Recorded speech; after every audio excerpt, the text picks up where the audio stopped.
Last week we began putting the third leg on our three-legged stool. Remember that the first week, or the first 10 weeks, was the think like Jesus. The second 10 weeks was to act like Jesus, and now the third leg is to be like Jesus, or to produce the virtues of a Christian life as we live out our life. Because you see, what we believe influences who we become. And we all need things in our lives to help shape our lives. Because we're the clay in the hand of the potter. We are the clay in the hand of the potter. And he's shaping us. Last week we talked about loving our neighbor as ourselves, and each of the virtues then helps us to carry that out and to have the love of Jesus in our hearts and to be what he has called us to be. And today we talk about joy. Now in the world it seems like there's two extremes. The person who finds a burden in every blessing, a dark cloud in every silver lining. No matter how good things are, they find something that is not right. They always find something to complain about. I heard one speaker say one time, there's just joy suckers in our life. They just take the joy out of us. And they try to pull it from us because they don't have the joy of the Lord. And the other extreme is those who find a blessing in every burden and a rainbow in every storm. No matter how bad it is, they find something positive. And they turn a frown upside down. I thought about when I was thinking about this, because, you know, there's nothing wrong with finding the positive and the negative.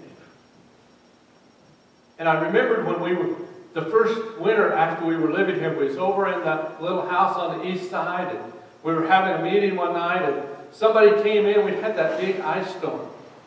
And Haviland didn't have any electricity, and Pratt had hardly any electricity. And somebody come into the meeting and said, well, there's a really good thing about tornado. There isn't any trees to fall on the power lines. And we had power. You know, that kind of thing. During the drought, we didn't have to mow the grass, somebody said. We didn't have to fight the mosquitoes. You know, there's a good thing. It's good to look for the positive and the negative. Because if we look at the negative, we will always go down. But when we look at the positive. But in all reality, many of us kind of fall in between there. We're sometimes up and sometimes down. But the joy we produce is not just to overcome the doom and gloom. It's the joy that we have every day. That we have every day.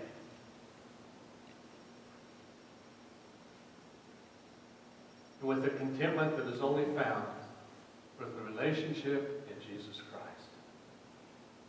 John 15:11 says, I have told you this so that your joy may be in, my joy may be in you, and that your joy may be complete.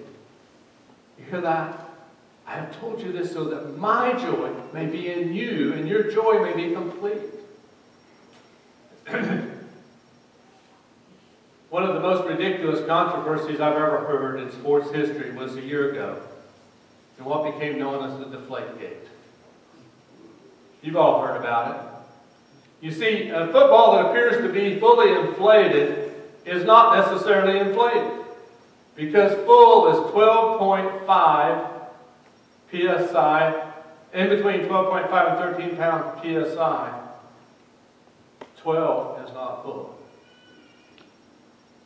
So if your joy is like a football, you have to have at least 12.5 to 13.5 of joy pressure. Jesus wants you to have as much as you can hold. He wants to inflate you and fill you up. He wants you to have the joy that can actually overflow. In fact, he wants you to have joy that will burst the bottle. He wants to give it to you. It's there. We just have to read His Word and study His Word and pray and be in His Word, and He will fill us up. But why do we walk around so deflated? Our days are long and our nights are short and we're weary. It just continues to happen. Your car makes a strange noise that you don't have money in the bank account to fix.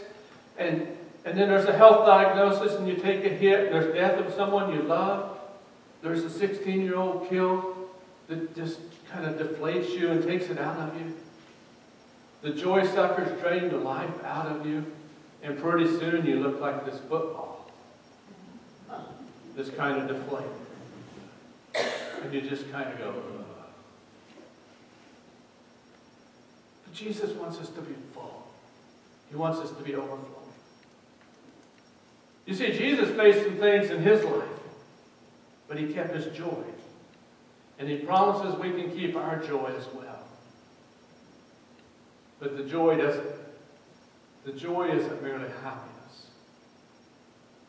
You see, happiness is a state of mind, while joy is a mindset. You hear that? Happiness is a state of mind, while happiness is a mind, or what happiness is a state of mind, while joy is a mindset. Happiness comes and goes. We can be happy one minute and not the next. While joy is constant. It is always with us.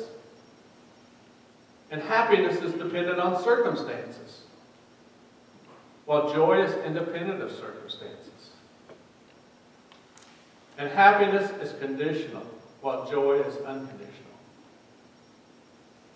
And we tend to slide up and down that happiness scale. Kind of depends on our mood and what's going on around us, and we go up and down constantly. But joy is contentment in all circumstances. It doesn't make any difference what's going on around us. Paul wrote in Philippians 4:11-13, I am not saying this because I am in need, for I have learned to be content whatever the circumstances. You hear that? He's learned to be content whatever the circumstances. I know what it is to be in need, and I know what it is to have plenty. I have learned the secret of being content in any and every situation, whether well-fed or hungry, whether living in plenty or in want. I can do all things through Him who gives me strength. You see that? Paul was in prison. He wrote most of his letters from prison, being chained and probably not much to eat. But his joy came from a well within. A well that is perpetually filled up with Christ. No matter what's going on in life, we can find it from Him. So where do we find joy?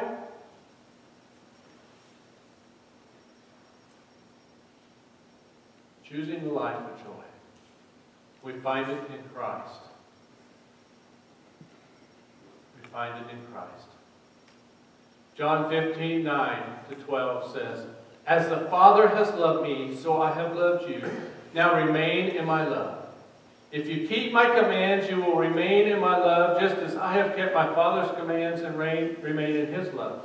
I have told you this so that my joy may be in you, and that your joy may be complete. My command is this, love each other as I have loved you. We find joy when we believe, when we trust in that agape love that I talked about last week. That unconditional, unquestionable, unrelenting, never-ending love. And Jesus says, remain in that love. Remain in that love every day, all day. And your joy cannot be deflated. And you can overcome anything, any suffering, any sorrow, anything that Satan might throw at you. Because one thing remains. His love never fails. His love never gives up, and it never runs out on me or you or anyone else. When we obey His commands, live in His will, our joy will overflow. He is faithful to extend that joy to us, that we might have that. You find that joy in others.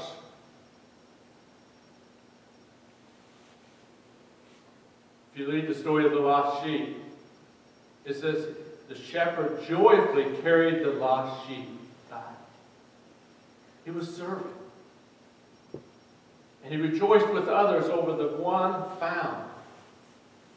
And when we are serving, we can have more joy. When we're serving others, we can find joy.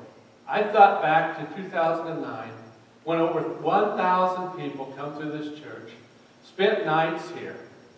They did some really nasty work sometimes. But you know, they always had joy because they were serving. And it didn't matter what you asked them to do, whether it was to carry the muck out of a flooded basement or whether it was to walk through tall grass picking up trash and junk out of a field. They did it. And they had the joy of the Lord. And when we're serving others, we can have true joy. And you find joy in trials. James 1 says, "Consider it pure joy, my brothers and sisters, whenever you face trials of many kinds, because you know that the testing of your faith produces perseverance. Let perseverance finish its work so that you may be mature and complete, not lacking anything."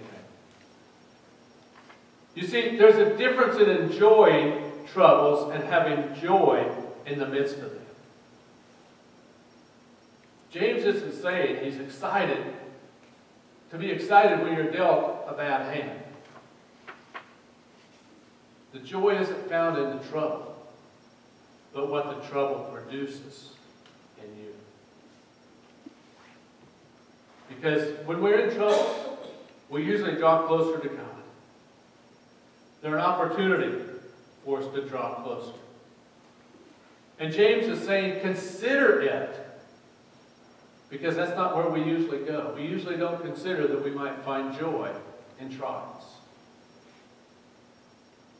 I remember dealing with our adopted kids. The struggles and the trials that we went through, I can tell you what, there wasn't a lot of joy in the midst of the struggles. The joy was in the lessons learned in that 10 years. And what we learned in that, and how we can apply that to our life and make a difference.